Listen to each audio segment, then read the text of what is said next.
Postmillennialism teaches that Christ will return after a really long time of Christian dominance of earth, during which the gospel will gradually triumph, the institutions of the nations will be Christianized, and the world will experience unprecedented peace and righteousness as a biblical worldview becomes the dominating policy. Postmillennialism claims that it's through faithful preaching and Christian influence that the church will eventually win the world to and for Christ before his second coming. While that's certainly a hopeful outlook, the Bible simply does not support it.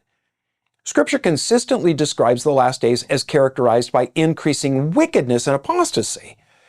In Matthew chapter 24, verse 12, Jesus warns that, quote, because lawlessness will abound, the love of many will grow cold, unquote. Now that suggests deteriorating moral conditions, not the improvement that postmillennialism predicts. 2 Timothy chapter 3, verses 1 through 5 is particularly devastating to postmillennial optimism. Now that catalog of debauchery hardly supports the idea of a Christianized world preceding Christ's return. Scripture repeatedly warns of widespread apostasy before Christ's return. In 2 Thessalonians chapter 2, verse 3, Paul declares that the final day of judgment won't come unless the falling away come first. Now, the Greek word translated as falling away there is apostasia, a deliberate departure from the faith. And note that Paul says that it isn't an apostasy, it's the apostasy, a notable wholesale forsaking of the gospel by a large segment of the visible church.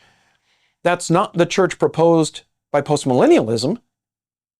Listen, the entire book of Revelation leaves us with no other conclusion than that the second coming is Jesus' return to rescue earth from utter annihilation, not to give a triumphant church a pat on the back for a job well done.